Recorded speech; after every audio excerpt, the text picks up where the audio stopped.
It's going to take a lot of people, all of us, to make Tysons a great city. Tonight's theme is creating a future that works for all who live, work, and play in Tysons. The Tysons Chamber and its members thrive towards this goal every day, not just tonight, but every day.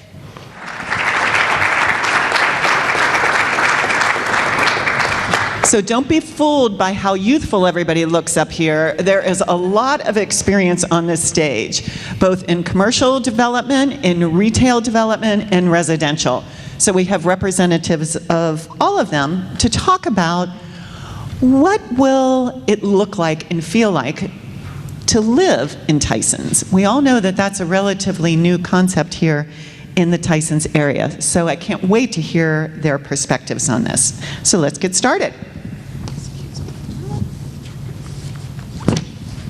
Okay, first question. We know that each one of these folks are really visionary, as their companies are as well, but they each bring a unique perspective to the discussion. So what I'd like to start with is I'd like to ask each of them to share their long-term vision of what it would look like to live in Tysons. So Julie, why don't we start with you? Okay, sure, no problem. Yeah, exactly. The only reason everybody's here is because there's no Nats game tonight, and I thank you very much. I like how the Tysons Chamber managed to organize this event on the night, the travel night between the games. That's a good thing. But we thank you very much for having me, and it's really an honor to participate and share with you guys some of the perspectives that we at Tysons Development and CDC bring to the table. We've been in Fairfax County since the early 1960s, really developing. And our office building is at 8500 Leesburg Pike. In addition to that office building, we have recently been approved for the View, which is... yeah, let's hear it for the View. Yeah. I was their height and had brown hair when I first started that project, but now we get to build it, and that's a whole lot of fun, so it's all going to fall out. The View, though, going forward, that we are trying to bring forward in the View and in the Evolution, another project that we have in the pipeline in Tysons, would be the idea that you want to live, work, and play in your home, in your community, in your neighborhood. You know, where you're living, you know, you live, work, play, and learn. You know, when Karen and we were talking yesterday morning in preparation of tonight's process and tonight's panel, I was in the bagel store, you know, and getting bagels, and my neighbors were walking by me, you know, congratulating me on the approval of the View, and I'm, you know, yelling at people and saying thanks very much as I'm getting my bagels and, you know, and running out the door, and I just finished walking my dog, and you know, and I had to pick up a prescription on the way to the office, and you know, and all of these things were what we conveyed, you know, in our call to Karen. You know, these are the things you do in your life, you know, and we want to make sure as we grow into Tysons 50 that what we're creating offers the opportunity to live cohesively, you know, in Tysons. You know, where would you go walk your dog? Where do you go get bagels? You know, where are you going to pick up your prescription? Where are you going to take the dry cleaning? Where, you know, where are you going to go do the yoga classes? You know, where are you going to watch the Nats game? You know, and those kinds of things. Where are you going to get green space? I was talking to Mo, one of the directors here with the chamber a few minutes ago on the way up here, and he said that he lives in Oakton, and he lives in Oakton because he has a yard, and he doesn't want to hear his neighbors. I'm sure he loves his neighbors, but he doesn't. Yeah, there are times when he doesn't want to hear them, and that's what, you know, the kind of thing that we want to be cognizant of as we move into 2050. So. That's great. Thank you, Julie. And we'll talk a little bit more about the View and how that will help Tysons to become more of a city. So thank you. John? Sure. Thanks for having me. Sure. You know, I get my car serviced right on Lee's Pike, and I'm standing there waiting for my car to come, and I see a group of professionals coming from an office. They're not walking on a sidewalk.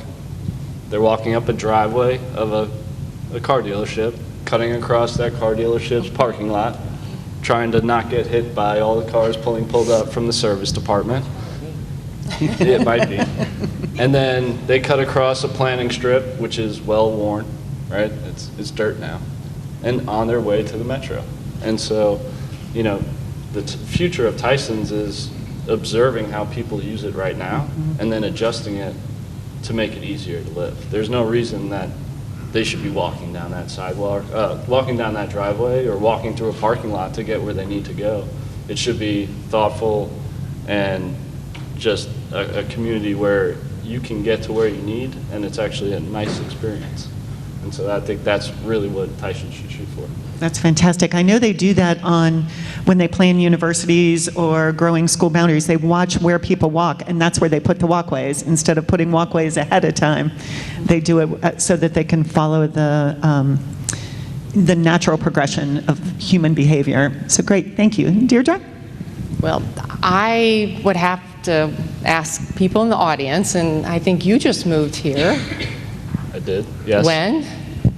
2 months ago.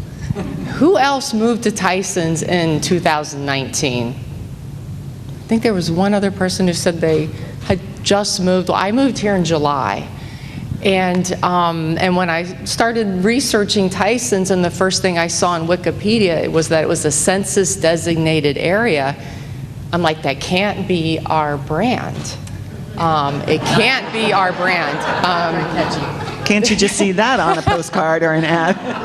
Yeah, so we have a lot of work to do, but what we are blessed with is with the job growth and the wage growth and the economic vitality to be able to create whatever we want for Tysons 2050. And being a new resident, moved here in July from Charlottesville, Virginia, all of the things that you both talked about, connectivity, not only multimodal connectivity where you can walk to your favorite bagel place and you know where the doctor is and there's a place to take your dog, but also bicycle connectivity, and then that piece called social connection. And since I've been in here since July, it's been really hard to find points of authentic, warm, natural social connection. So part of that vision, in addition to economic prosperity, has to be emotional prosperity, because I think that's where young people, millennials, will be able to come, and when they have their second child and their dog, they're not reverse migrating out to the suburban edges, but they feel that this is a place that they can live their best life forever. That's my vision. That's fantastic. So we know that 10 years ago, the master plan for Tysons was adopted, and I believe, somebody can correct me if I'm wrong, that it took 5 years to get that master plan really put together. And the concept is creating neighborhoods around the metro stations so that then the living part can actually develop to that. So I'd like to ask each one of you from your own business perspectives, because we have retail, residential, and commercial mixed use, but how you see those neighborhoods really developing, and particularly along a continuum, because we know we've got 30 years to do this. So how do you see that really playing out? I think for us, because we own Pike 7, which is right across from the borough, right along the metro stop, and a lot of people have asked us, well, when are you going to go vertical? When are you going to do mixed use? And we have really successful stores in place that have long-term leases.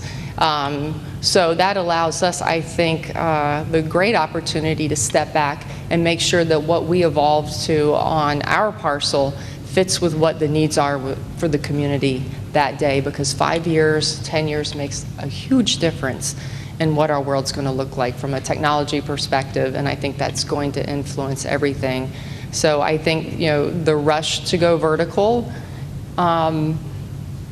is, for some of us, we should take a step back and making sure that when we add density, that we're doing it in a really smart way that complements all of the other projects that are going up next door to us. And certainly looking at that along a time continuum.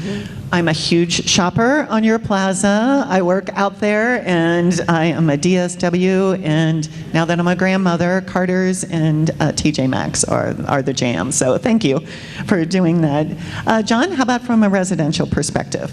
Sure. We were probably one of the first movers. We built the Ascent in 2014 and the Adair in 2016, so we really saw Tysons for its growth potential. I think at that point the employment base was so high, but the resident stock was so low that we just saw this as a no-brainer. And now we own 4 assets, including those 2. And so we've made our bet in Tysons. I mean, we see it. We have a long-term view of Tysons. Those are long-term holds. The investors are long-term holders.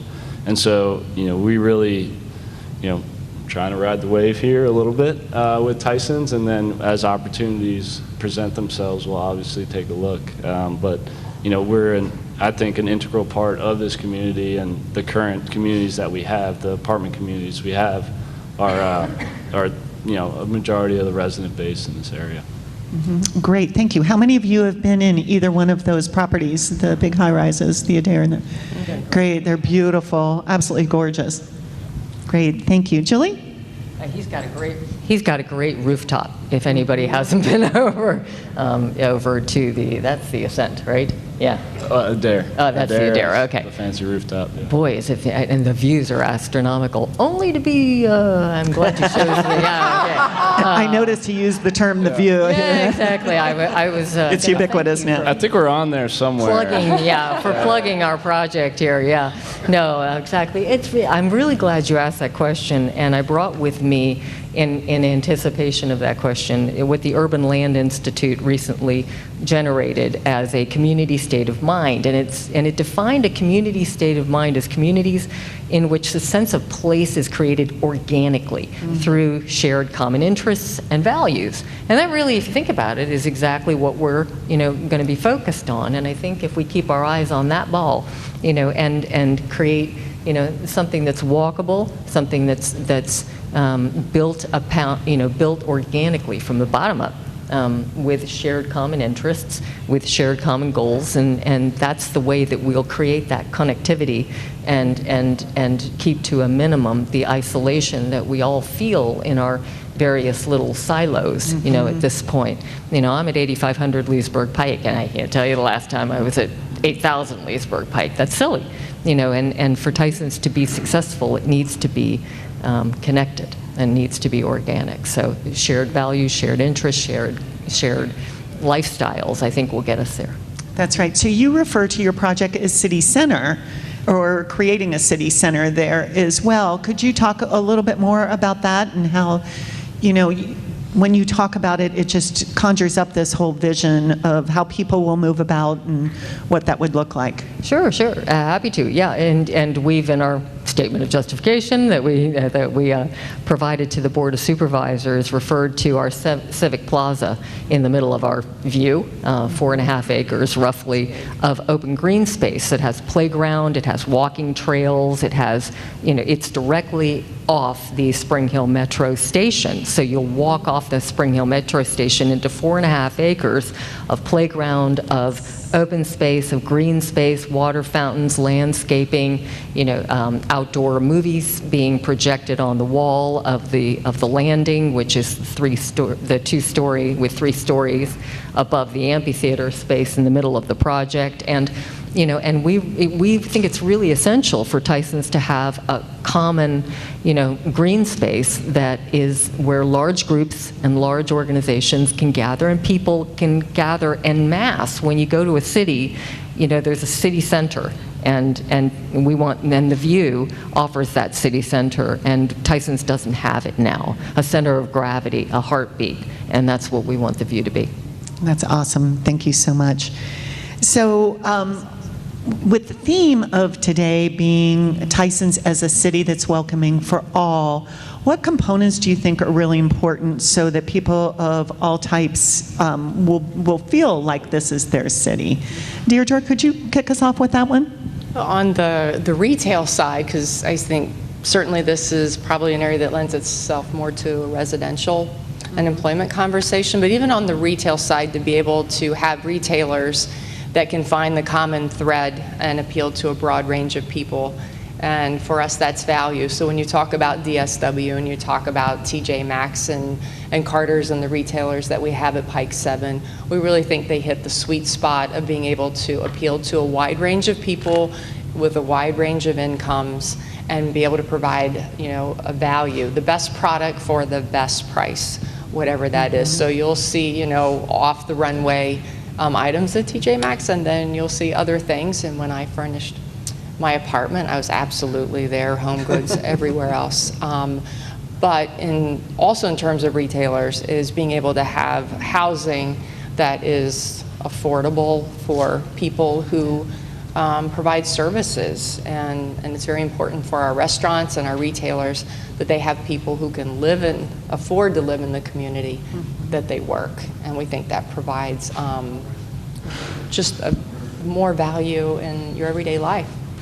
Great. Could you expand on one part of this? Because I know in our conversation on the phone you talked about, being a new resident here and the kind of people that you think Tysons needs to keep in mind for sustainability so that people don't come for a short period and then leave. I was talking to someone about Tysons, and I'm like, I read that during the day there's 100,000 people in Tysons, and at night there's 20,000. And that really struck me in terms of social connection and being able to have just a full life. And so after 5 is very important because that helps define who you are, and also the ability to come here when you're young and you're working at Cap 1 and will I be able to fulfill all of my work life here and then be able to go on to the next level, which goes to age-restricted housing and senior housing and independent housing, so that one day I can grow old here and also have a full life and be able to connect and be able to get to all of the places that I want to get to, whether it's a scooter or walker. I love that. And John, how do you think we can be welcoming to all as we continue to develop Tysons? I think Tysons is pretty interesting. If you look at our resident base in Nouvelle, the check rate or the per square foot rent is below $3. It's really not that expensive. And if you look at their incomes, it's well below 1/3 of their income. So you kind of think, how do they make this choice to live in Tysons when they're making a lot of money but choose to pay at a lower rent base to other communities that are higher, right? So RB Corridor or downtown in the district. And so it's a little confusing because you would think the rent check's really not that high. Workforce housing, if you're 100% of AMI, you're above market here, right? And so there's something there. I don't know the answer to it yet. If I could figure it out, it'd be really good for Graystar. But I think Tysons has great schools.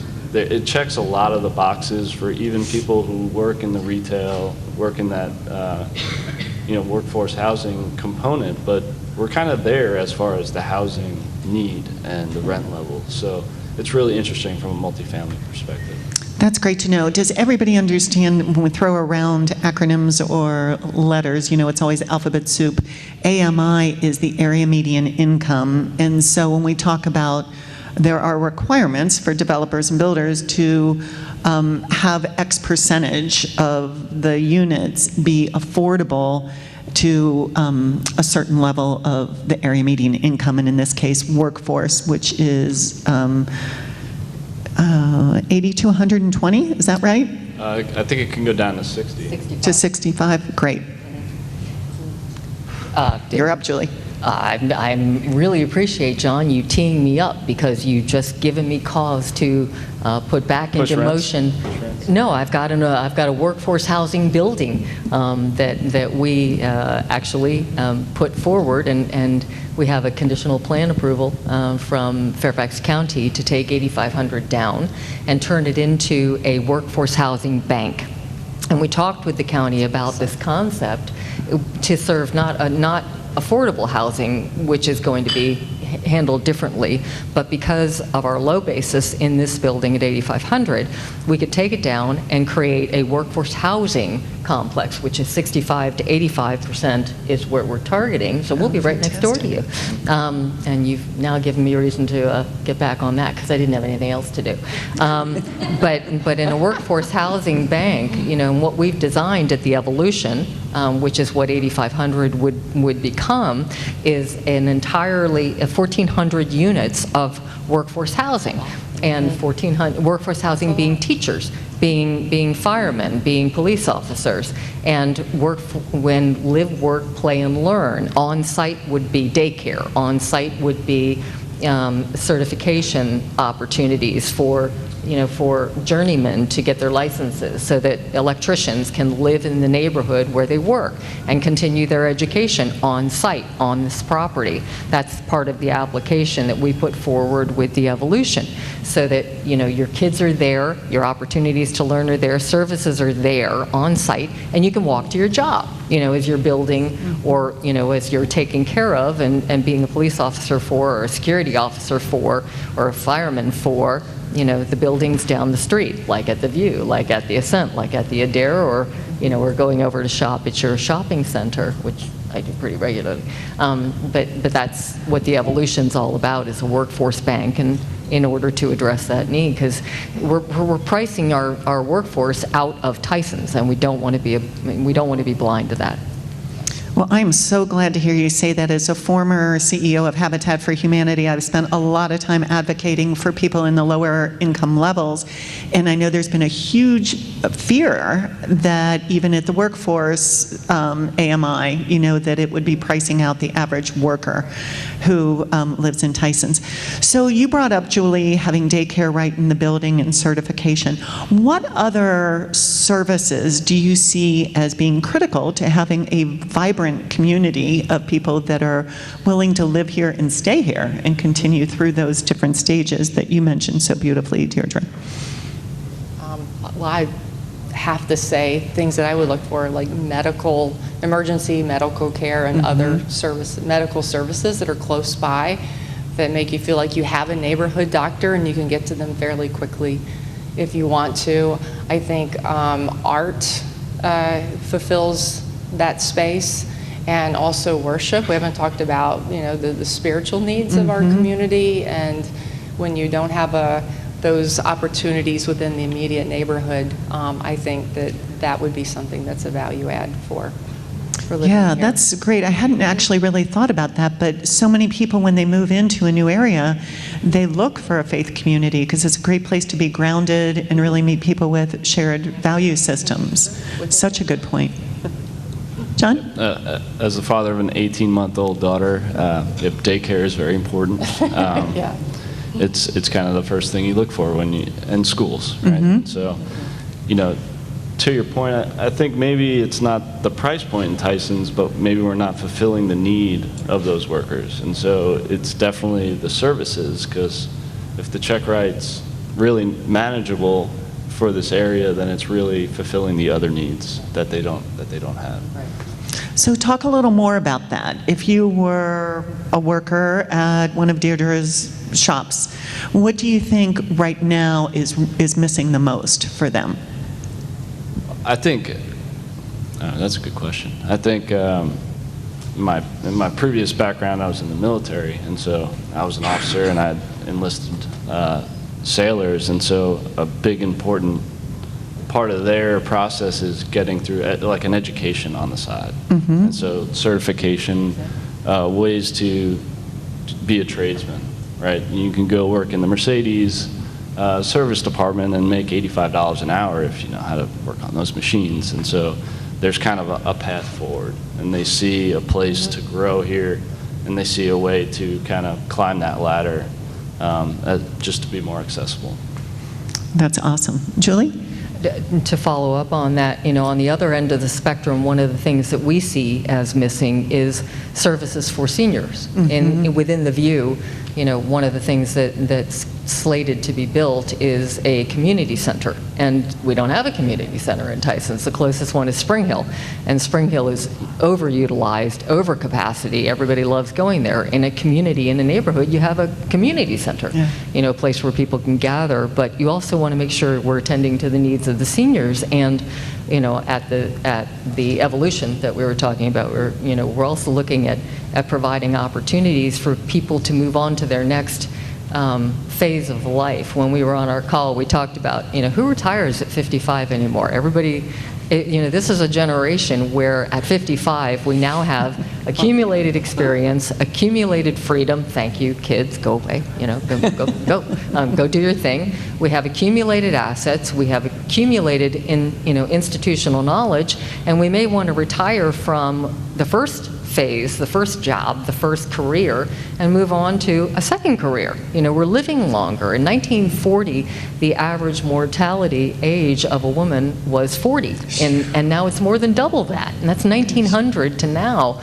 So by 1950, we're going to have an awful lot of people who are senior citizens in Fairfax County and who are looking for something else to do with all this accumulated knowledge, wealth, wisdom, experience, and freedom. So I think, planning for that is really important as well. And ADA accessibility is a really important part of that. So from sidewalks to staircases or elevators, and getting that mobility throughout the community, because you don't want them to feel like they can't get around. That's right. And that intergenerational kind of living, I think, is so important to a vibrancy, particularly since we still are a fairly transient region. I mean, there's going to be changes that come in and out. And your point about seniors, I mean, we at Leadership Fairfax found this, that less and less people that are even in their 60s, 70s, and 80s are not retiring to Florida anymore. They love this region. It's been so good to them, and they love the diversity and everything else that we have, so they want to stay. So we've created programs to help them connect, because it can be very lonely, just like people that move into a new area and there's not much to do. Their friends and their colleagues and connections are left at work. So I love this idea of creating and making sure to build in human places of contact and connectiveness, so that so that they can feel really welcome there. So we only have a couple minutes left. I knew this would go so fast. After I spent some time with them, I was like, 25 minutes will just fly by.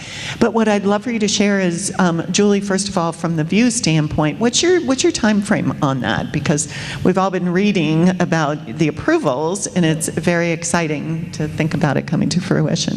No question about it. Pretty scary too, but that's okay. The county's processes make it at least 6 to 9 months before we could even think about getting a shovel in the ground. And we have phase 1 approved, which is the hotel with the branded condominiums on top, as well as the first office building running from the corner of Tyco and Leesburg Pike. It will be the first building, the hotel, and then the second building is also on Leesburg Pike, which is an office building, and also building the landing, which is the 3-story building in the heartbeat in the center of the project. We have currently slated to be to have the first stage in the first office building, absolutely. So that will be their new home, all things going well. So we're in a hurry to get it done. The need is there, as my co-moderators, so Deidre and John really pointed out. The need is already. You guys know. I mean, if we create a welcoming foundation organically and meet people's needs for their lives, you don't go home at the end of the day and leave it all behind. You go downstairs to it, and that's what we really want to generate as fast as we can. That's fantastic. And I know, as a fan of First Stage, and we'll be talking about this on the play panel a little bit later too, is that when things are really valued, people will find them, right? Because First Stage has been in a place that is difficult to find. So we're thrilled that they'll have a new home with you. So, and John and Deidre, in your standpoint, so your facilities are built. What are you seeing around you other than people walking across the parking lot, or what are you hearing that's coming soon that might help give people things to look forward to? I mean, I'm excited about the view because we're that gray blob that's sitting in the back there, and so we really bought into that master plan in 2016, and we saw that the vision, otherwise known as the view, but really excited for that to come, and our office is across the street, and so we get to watch that happen. Very exciting. So you'll be a supporting partner there, which is I'll be a cheerleader. Which is great. Yeah. And we'll look forward to you talking to Mercedes and getting some training programs going, so, all in the neighborhood. Deirdre, anything more planned for your property that you could share? Well, I'm actually here. I moved here in July with Federal Realty. I have worked for them for 12 years and have been based out of Charlottesville, Virginia. So if there's any wahoos, my office is right above Five Guys at Barracks Road. Oh my gosh. And so I'm excited to be here. We have opened up a regional office, and we have 20 people, so it'll be a full-service real estate office for us. And we own about 1.8 million square feet just in Fairfax County, worth over $800 million. And in the state of Virginia, we have about 3.6 million square feet. So we're going to go deep in Northern Virginia. We're excited to be here. We love the pro-business climate. We love the cultural climate and the vision, and we want to be a part of 2050 in a bigger way. We're also looking to grow in Virginia, so let me know if there's any off-market retail shopping centers that you want to sell. We're here. And I guess my encouragement would be that when it comes to placemaking and creating places for social connection, size doesn't matter. And so I think everywhere for people who own real estate, if you can create small pocket parks, cafe seating, just points of connection for people, it makes a difference. And I want to thank you for inviting me, because I feel like I have 150 new friends in Tysons that I didn't have before. What a lovely way to close. I do want to say one thing before we thank our panelists here, is that each of them also in their companies are very committed not just to quality development, but to the community and developing a sense of community.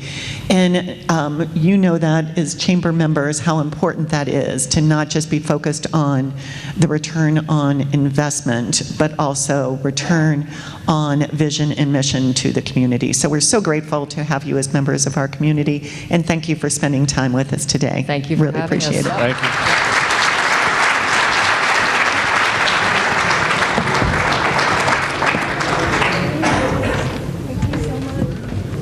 Okay, so I have the pleasure of moderating the panel tonight about the future of work in Tysons in the year 2050, 30 years from now. So that is an intriguing question, because 30 years ago, in 1989, 15% of Americans owned a personal computer. That's what we were calling it in those days, personal computers. And very few employers had given their employees computers to sit on their desks, right? And in 1989, a fellow by the name of Tim Berners-Lee submitted a proposal for a distributed system at CERN, which would later become the World Wide Web. So that was 30 years ago. And who could foresee, I mean, really, what the internet has done, what has happened to our world? So no one's got a crystal ball, right? But there are some trends and themes that seem to be emerging. So the panel that I have the honor of moderating tonight is going to talk a little bit about those themes, and we're going to organize our discussion around them and elucidate some of them. So let me call up our panelists, and their bios are in your program.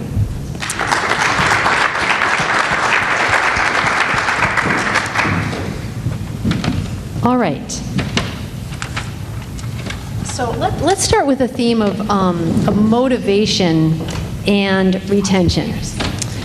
So 50 years ago, there was a lot of loyalty, you know, and loyalty really ran both ways. Employees were loyal to their companies, and companies were loyal to their employees.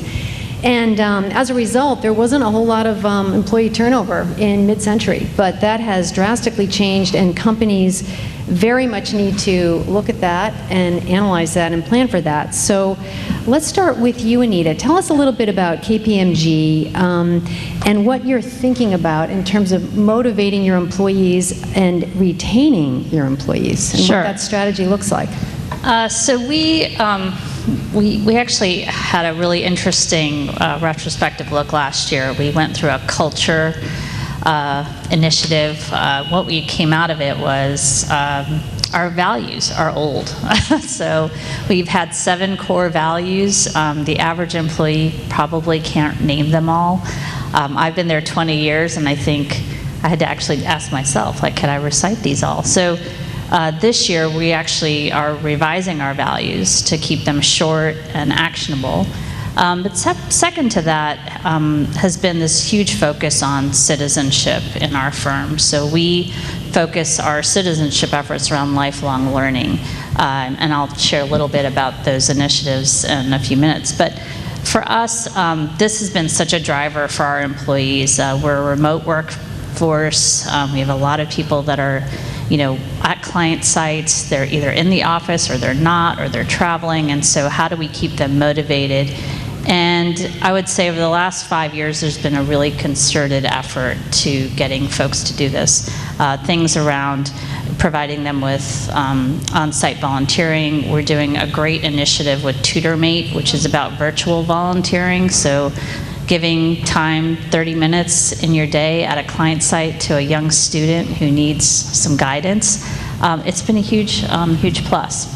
When you told me about that, I had never heard of virtual tutoring. Has anyone here engaged in that or tried that in work? I thought that was really interesting. All right, Barry, talk a little bit about what you're doing in your own company. Now, you have this shared workspace environment, so you're inviting other companies in, but you also manage a company. That's right. So I'm with Industrious. It's a co-working provider. I know WeWork is here in the building, great friend of the chamber. And I know, by the way, Borough Spaces, another one of our competitors, is going to be in the Borough development. So attracting a diversity of co-working providers, as Tysons is doing, is great. So good to see that, and hats off to the chamber. But on the topic of motivation, I guess what comes to mind first is, in my own experience, I've been in the private workforce now since 2007. I was in the military before that.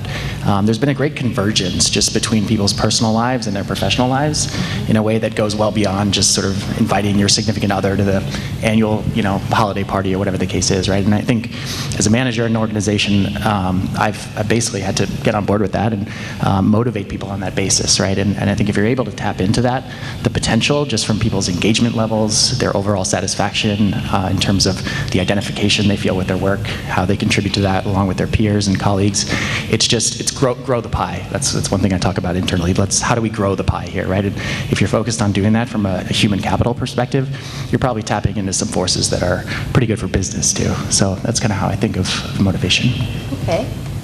Okay, Mayoshi, so you are the president and CEO of Genesis Works, and Genesis Works is providing some tremendous opportunity to our youth to skill them up, train them up for today's workforce. Do you ever talk about motivation, retention?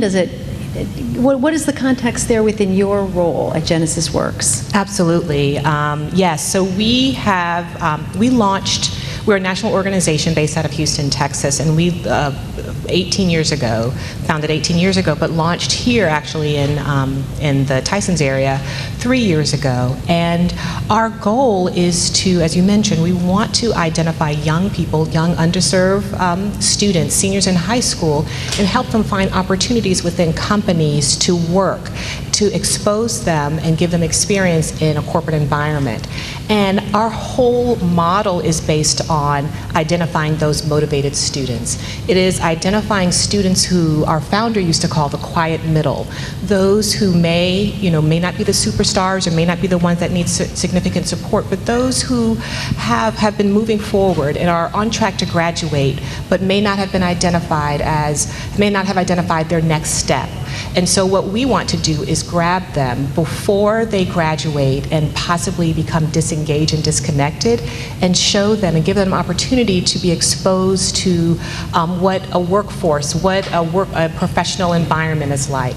So we give them training in the summer, 8 weeks of professional development and technical training. Our jobs are STEM related, are in tech, IT departments and those types of jobs.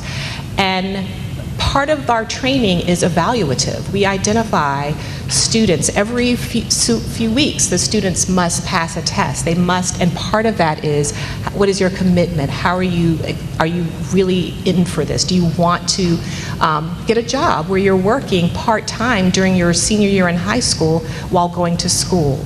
And so our whole model is built on identifying those students who are motivated.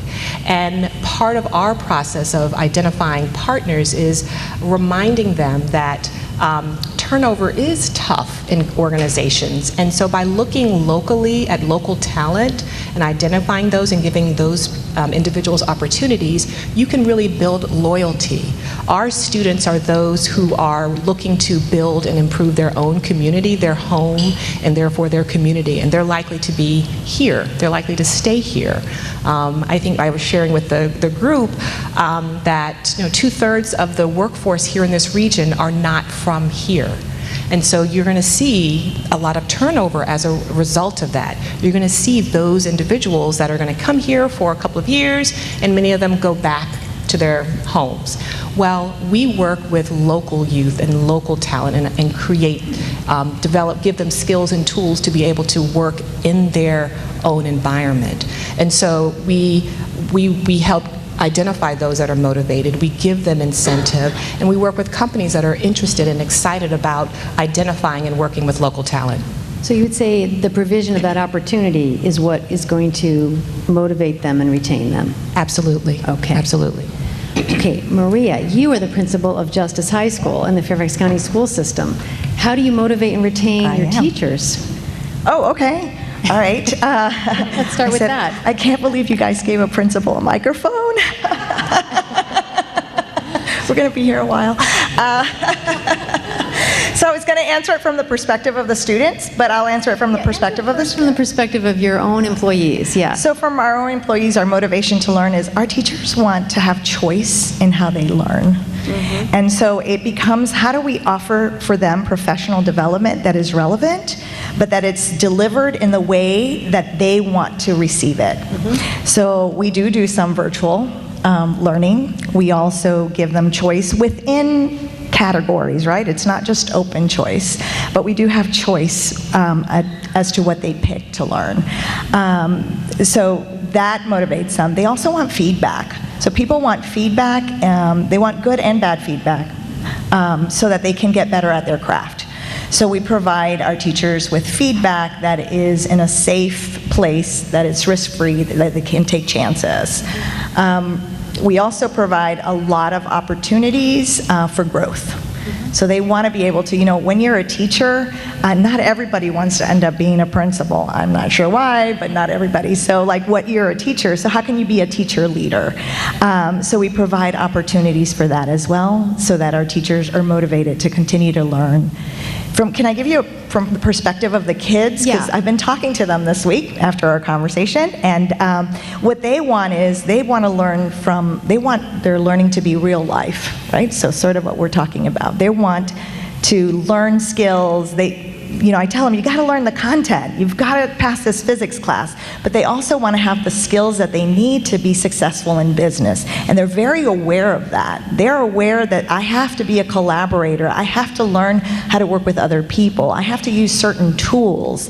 I'm not just going to be good at physics, but I need these other skills. We call them kind of soft skills for them to be successful. And our students are very aware of those skills and how we provide those skills for them. Interesting. Okay, Tracy, so you are the Director of Talent Acquisition and are probably, of everyone here on the panel, you deal with this issue every single day, right? Motivation and retention. Give us some insight into how Leidos is thinking about the future of work in terms of motivating and retaining a workforce.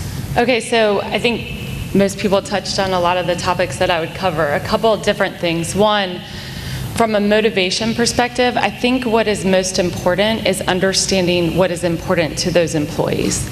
So really making sure that we understand if they are looking for specific training or flexibility in their job, or if they're looking to move in a different type of career. So again, really understanding what is important. You mentioned value, recognizing their hard work, and also helping them understand what type of work they're performing and how it impacts the end mission. So a lot of the employees in our organization, we're supporting the government commercial customers, and each person plays a small role in that. So helping them understand how that role impacted the bigger picture and that overall mission is really important. A couple other things around really retaining talent. It's important to make sure that you're keeping them engaged and helping them grow in different ways. So we focus a lot on internal movement of our employees, moving them around into different, whether it be programs or organizations supporting, again, the intelligence community or the healthcare space. So giving them an opportunity to learn and to move and just stay fresh in the type of work that they're performing. Okay, so before we move on to the next topic, let's put our heads in time 50 years in the future, okay? And on the topic of motivation and retention, have pensions made a comeback?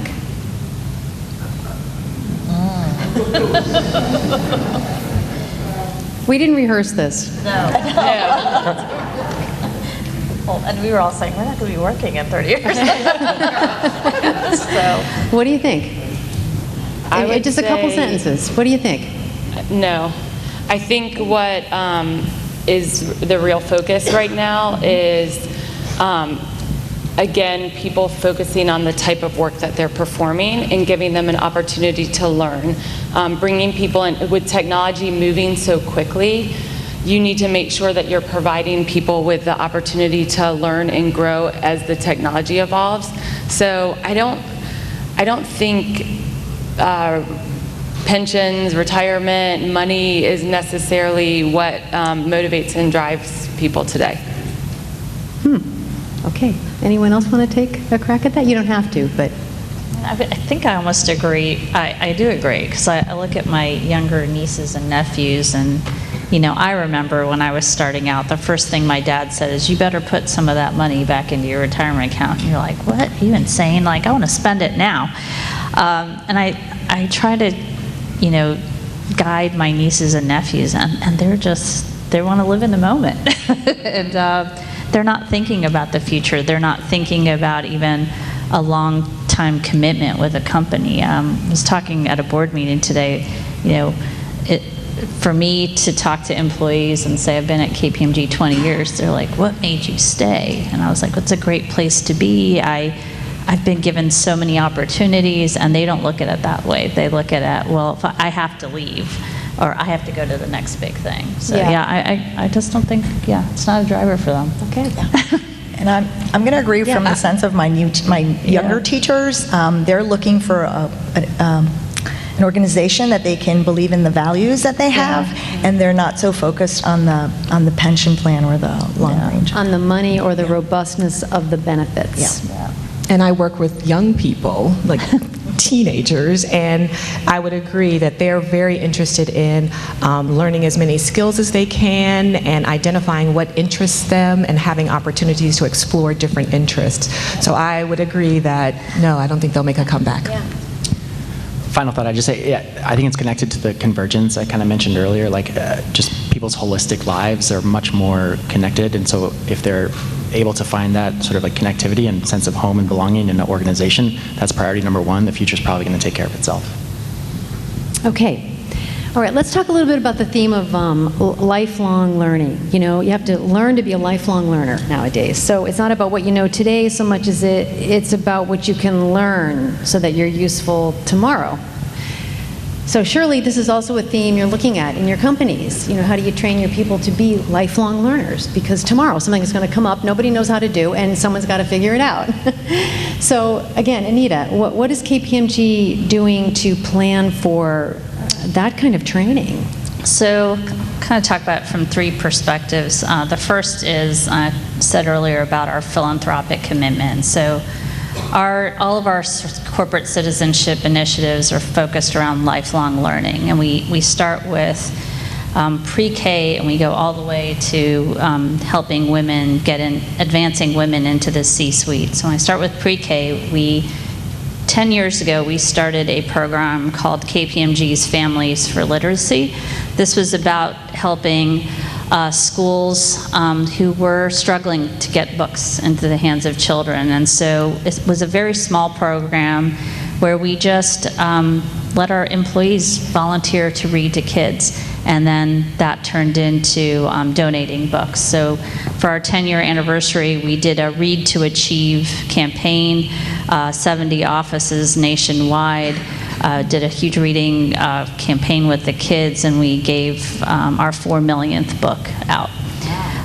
So that's pre-K. Then we go to junior achievement, where we're looking at elementary to high school, helping kids around financial literacy.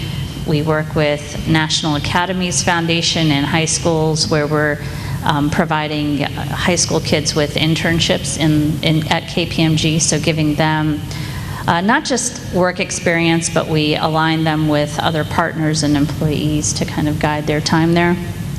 And then I talk a little bit about the women. So a couple of years ago, we were kind of astounded at the statistics of the number of women in C-suite. And so KPMG has been focusing on a leadership program where once a year we gather 250 women. We put them through a leadership opportunity, and these are women that have been tapped by their CEO that they're going to be in the C-suite in the next 5 years.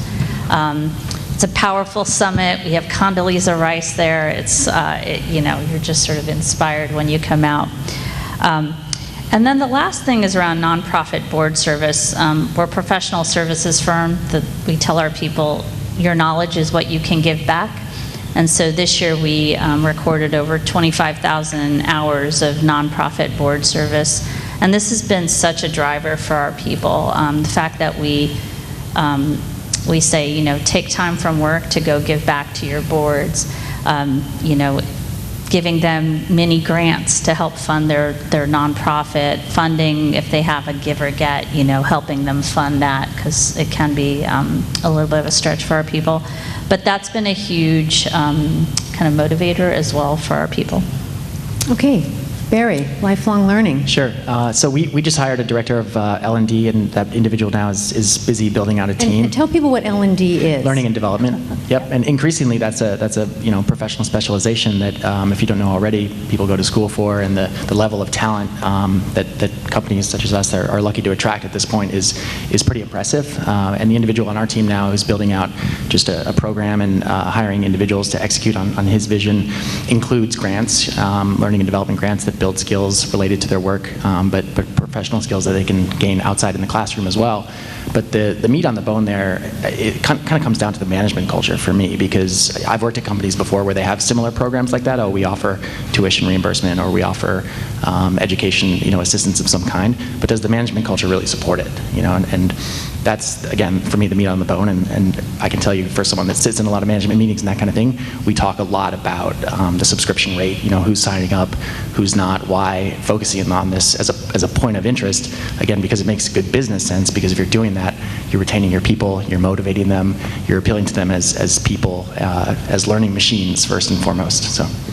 Okay, we've only got 5 minutes left, so a couple of sentences, if you will, on lifelong learning. And then I just want to touch on something that that Karen's panel brought up. So, Mayoshi. Sure, I'll just focus on sparking the interest in our young people so that they can continue. As we provide training for them, we encourage them to always inquire and ask questions and explore the potential opportunities that may appear to them in their work environment.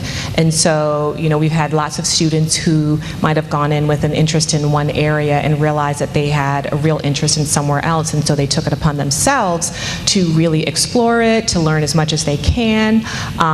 Some students have offered to take certification training to learn more about the particular job on their own. So what I think is important is that we inspire our students to understand that the jobs are not going to be stagnant, that you have the opportunity to create your own path, your own career path, but that all depends on whether you are interested in learning more, whether you're interested in developing additional skills, and you have to take it on yourself to be able to move forward in that way. Okay, Maria. So for our teachers, these last 2 years, we've worked a lot on the why. Like, why are we teachers? Why are we here? What's the workaround? And so we do a lot of action research at our school within our CTs, our collaborative teams. So our teams take on research, they research things, so like, why is this group of students struggling with this? And so we'll do a lot of work around that and try and take risk and say, let's try this and see what it looks like. And then when we try it, we look at our results and say, did it work? Did it not work? Why did it work? And what can we keep doing? And what didn't work? And so that creates the passion in our school to keep going, right? Because we're constantly looking at our practices and inquiring about how to make things better. I think that then spills over to our kids because our kids see that. And so we kind of teach them the same thing, to be inquirers and to just sort of question everything and look at things from a different perspective. So critical thinking. Critical thinking, yeah, from the teachers and our students. Mm-hmm. And Tracy. Okay, so in effort to just give you a sentence or so, I'm not going to get into all the things that we do from learning and teaching, but I think one thing that we have recognized is everyone learns differently, and we have found that instead of putting people, in a room listening to a teacher or leader, or putting them in front of a computer and looking at some sort of skill training, that most people are learning best by doing. And so we're really trying to ensure that we're putting people in a situation that's allowing them to do and try new things. So setting up mentorships and putting someone with a mentor. But that's something that we're really trying to move away from. We used to, again, put people in front of a computer and do the skills training, and so now it's actually doing more of that hands-on learning. So. Okay, and just one quick question. So Karen's panel talked about affordable housing, and I heard the most remarkable statistic the other day. The area here is number 2 in the whole country in terms of tech degrees conferred. It's amazing, right? It's number 1 in the country in terms of the export of tech talent. So we train them up, we give them degrees, and then they leave. Do you think affordable housing is an issue on the future of work in Tysons?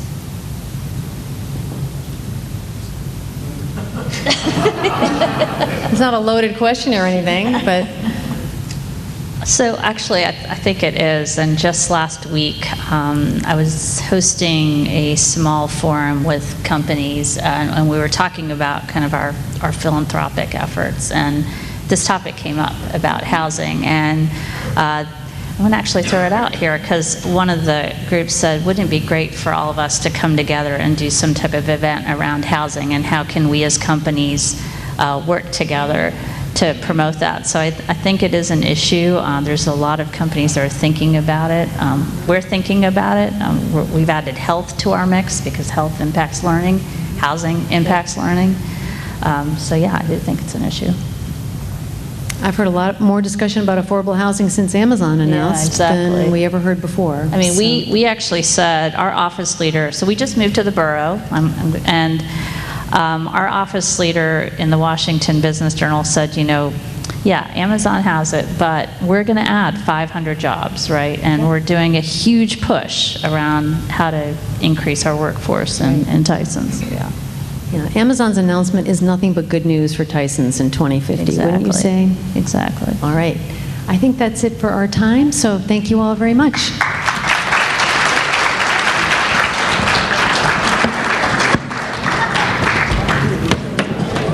It was really fun for me to listen to the work panel and hear some of the things that are just really near and dear to my heart. First of all, I have to say I hate the term soft skills as a leadership coach and trainer. The differentiators in today's workforce really are those skills we used to call soft skills, the collaboration, emotional intelligence. The baseline is subject matter expertise. You got to have the talent, but really having those other skills is critically important. Okay, so on to the fun. This is really great for me. Well, before I ask the first question of this panel, what I want us all to do is give a big round of applause to Kirk and the Fairfax County Park Authority, because they have just proven with a new certification, see if I get this right, the only park system to 2 cycles in a row get the 3 cycles in a row. We have the best park system in the entire United States of America.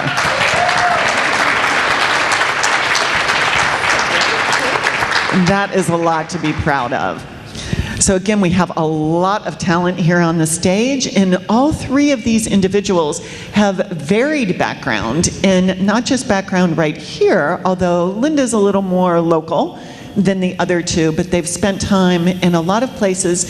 So I think it's really great that we'll be able to not only get their vision for Tysons, but they'll be able to bring some of their experience in from things that they've seen around the country or around the world that just can help us think about ways to transform the way we play long into the future. 2050, things are going to change, certainly. So, given that the vision of Tysons is the downtown of Fairfax County, what do you think are the main, I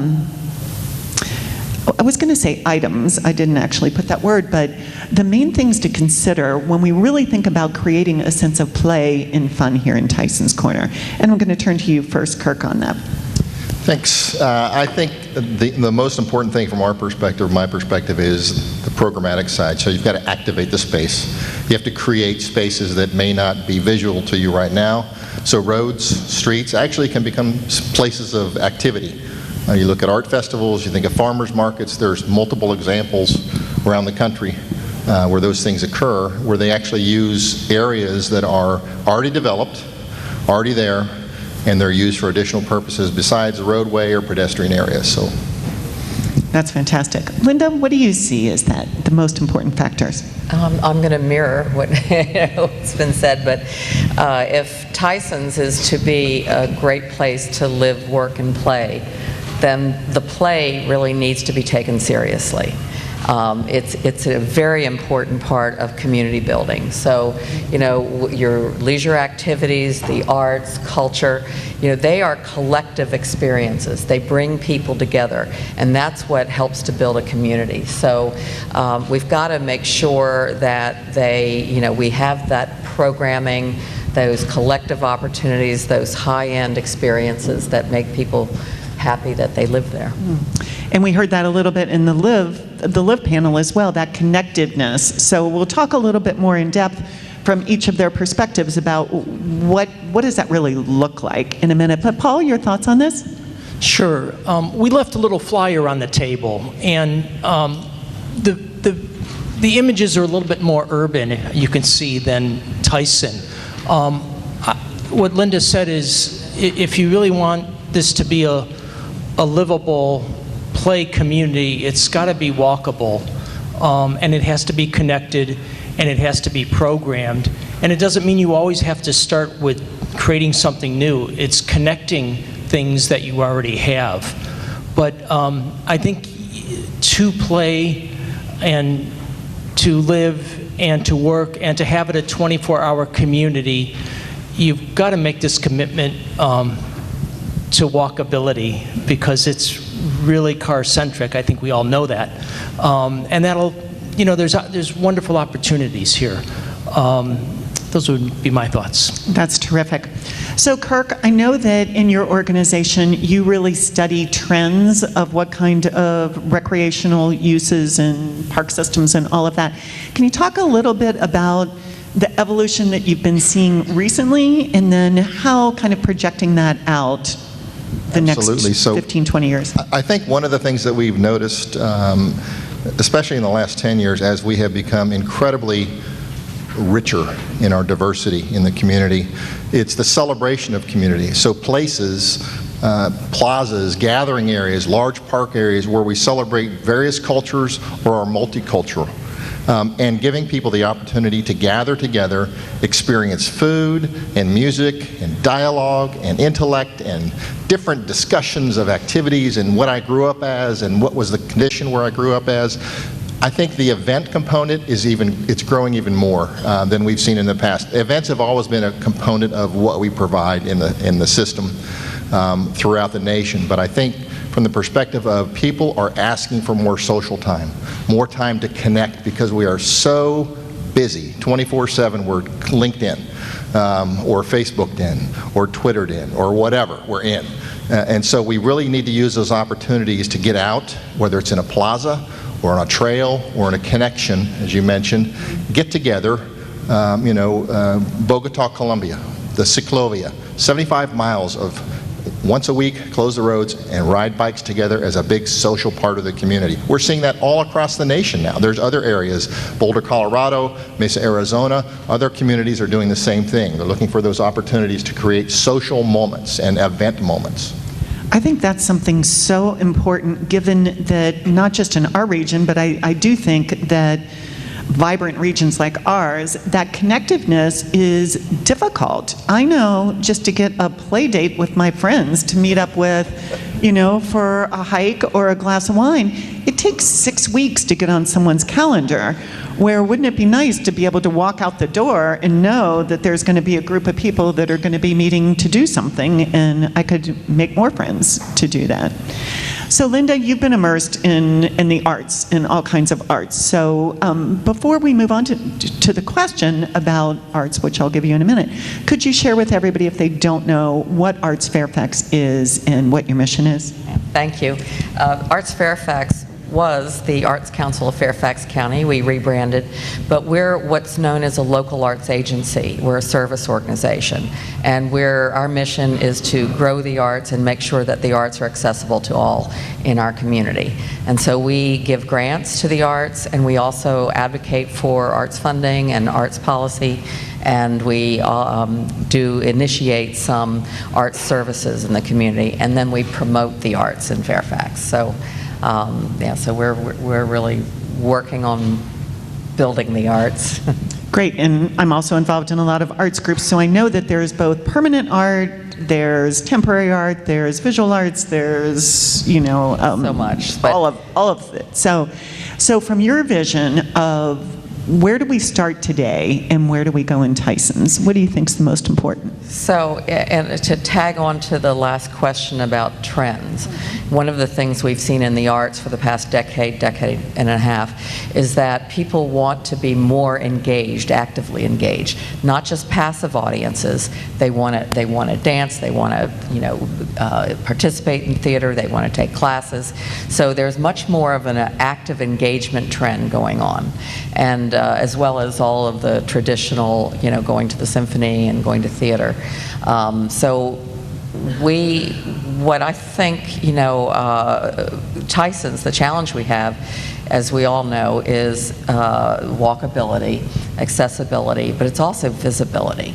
One of the things that struck me when I moved to Virginia, into this area, is that, I didn't realize how much was hidden within the boxes, within the buildings. Restaurants, we need to, in some ways, we would love to be able to, sort of turn those boxes inside out and bring that activity out onto the street. And we can do that through both permanent but through temporary activities. So when you talk about festivals, believe it or not, there are probably over 100 festivals that go on in Fairfax County, whether they're cultural festivals, holiday festivals. Well, those are ready-made, instant street activity, street life. It's going to be very hard to get the street life. So how do we get it, in a place that's been designed, or has evolved as Tysons has? So public art is always, thinking about that engagement. We just did a series called Imagine Art Here, where we had a community engagement public art, temporary. And in Tysons, almost 1,000 people participated in answering 3 questions each.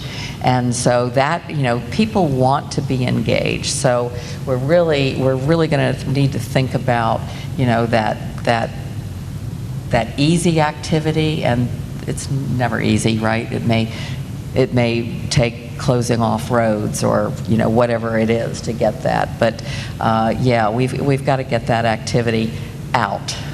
That's great. Thank you so much. And we also know that this is not going to happen overnight to completely transform Tysons. That's why the master plan really looks at those neighborhoods. So Paul, I know as an architect and with all of your experience, you talk about, I'll probably get the term wrong, but as Linda said, pulling the inside out. So can you talk a little bit about what that looks like? Sure. A couple of things. I've had the good fortune of serving on a board with Randy Cohen. Many of you may know him. He's with Americans for the Arts. And art and play is not a luxury, it's a necessity. And art is actually an economic driver. So it's interesting to look at the statistics. Yeah, that's an applause line. I think so.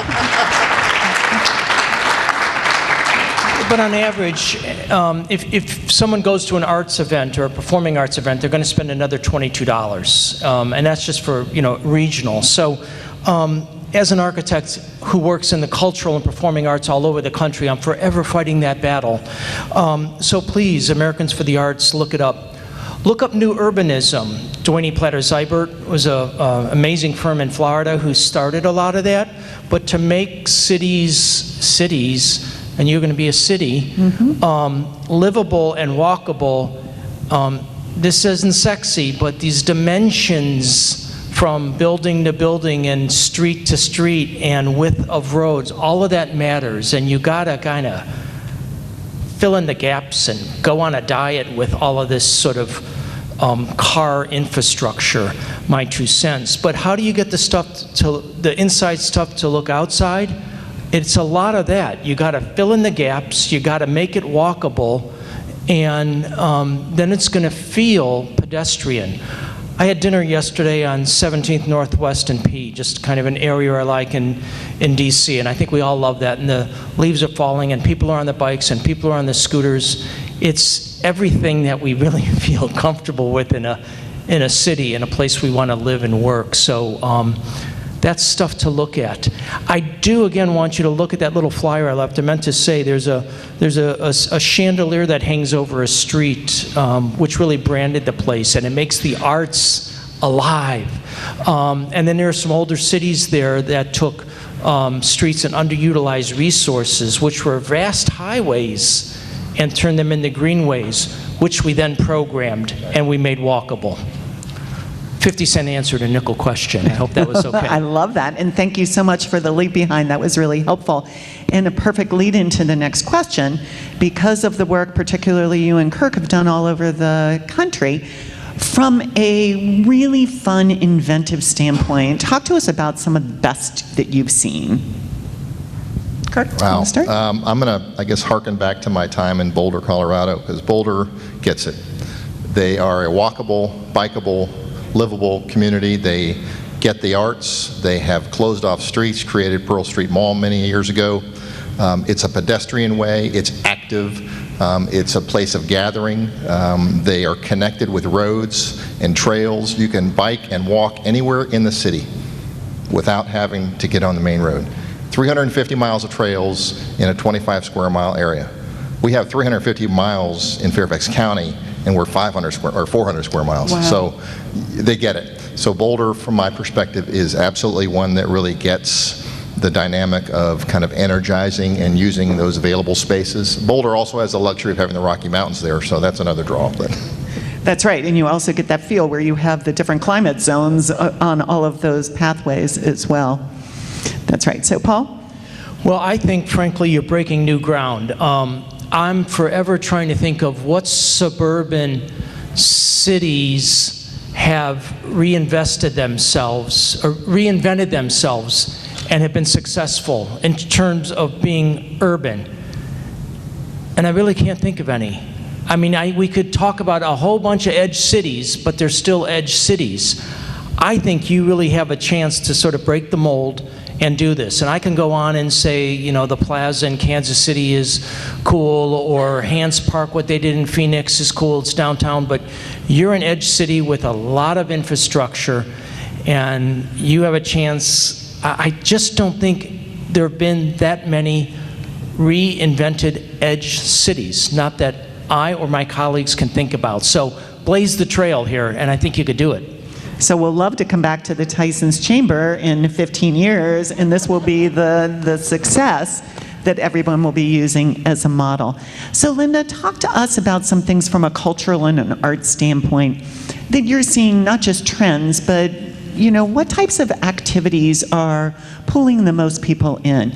And before you say that, I think you used a word before when you were talking about that interactiveness, and I think it's experiential, and we heard that from the work folks too, is that that's how people are learning, and now we know that people want to continue to experience life and, you know, for the rest of their lives. Yeah, people do want experience, and all ages. So we tend to worry a lot about the millennials, but we also have the baby boom generation that, you know, have that disposable income and are looking for things to do. And it's interesting that there's a greater percentage of older people go to theater and concerts.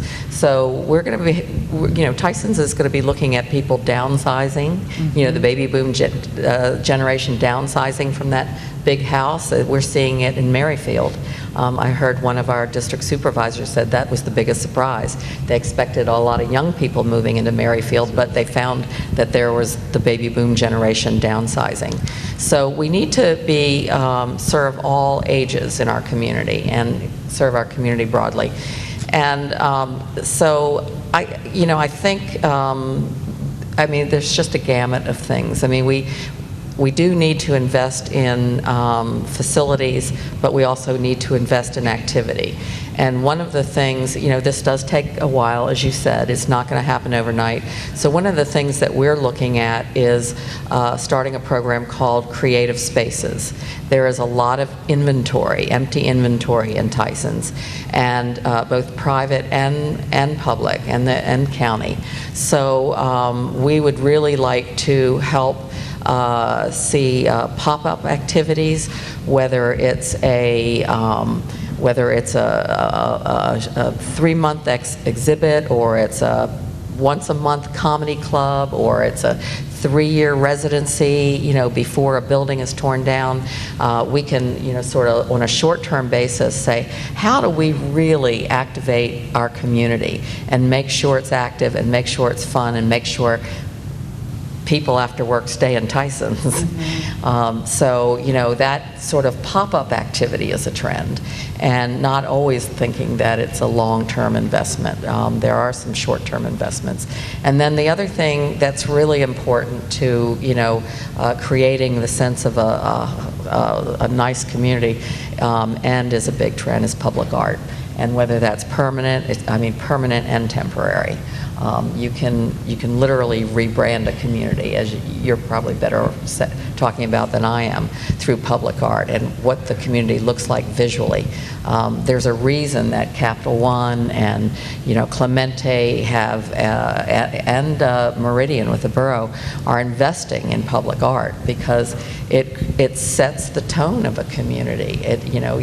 People want to be in places that make them feel good and that they want to hang out in, and art is a great way to elevate a community. Yeah, it creates that culture that is tied to the human culture. So before we leave you, Linda, what are you seeing already in the plans? You just mentioned Capital One. I know that's one of them. So it's, you know, I think it's really quite exciting. Capital One, and it's along the plan, along the metro stops, the communities developing along the metro stops. So in Tysons East, Capital One's new headquarters, they're going to have Capital One Hall, and it will be a 1,500-seat venue, you know, concert, you know, performance venue. They will also have a 280-seat black box theater, and they will have a rooftop performance, outdoor, fun, cocktail party space where they'll have a lot of activity. And then the borough is sort of Tyson Central, and they've got a 14-screen theater coming, and then they are also planning not permanent installations, but a lot of temporary activity. And then we've heard about the View, which will have the 200-seat black box theater for first stage, as well as public art, as well as a lot of activity. And you know, I think they've had a lot of plans that they may not even be talking about yet. But so we see those three: Tysons East, Mid, and West. And so those are sort of the driving anchors. But you know, we need the fill-in, and I've heard so much about affordable housing here today. I don't want to miss my opportunity, which I always try to say. Artist live work spaces are approved federally as low-income housing, and they are great community energizers. So, you know, you have an artist live work housing space, you've got artist studios that people can visit, you have exhibits, you have, you know, studio, you know, actually art being produced, and they live there, they work there, they go to dinner, they feed the economy. So I'm making a plug for artist live work spaces. I'm with you on that. So you mentioned a pop-up comedy club. Is there any comedy clubs coming? I mean, that sounds like a whole lot of fun to me. I'm hoping. That would be awesome. Anybody want to start one? It sounds like a new business venture. So Paul, since you work around the country and you actually don't live here permanently, your company is here and you work here.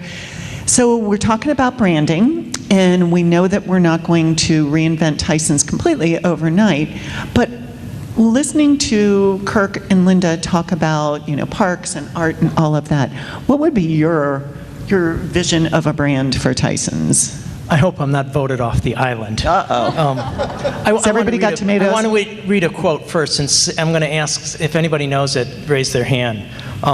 The main street for both the city and the nation ought to be lively, friendly, and inviting, as well as dignified and impressive. Anybody know who wrote that? Said that back in 1961? Daniel Patrick Moynihan. Oh, wow. When he got involved in creating the Pennsylvania Avenue Development Corporation. And wow, what a change. And our office is in Penn Quarter, so we're living off of that. My vision, and you might vote me off the island.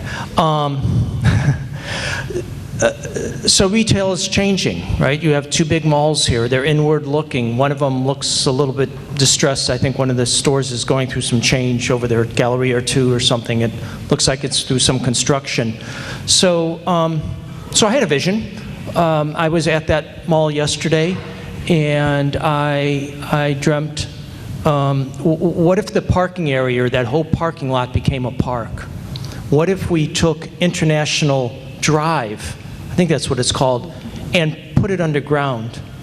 And what if we phased new construction where the buildings are now, where the mall building is now, into really noble, dignified, good scale buildings, and now I've created a park. Now I've created a memorable place. Now I've created a public park, a central park, a Bryant Park. Earlier people talked about a soul or a heart.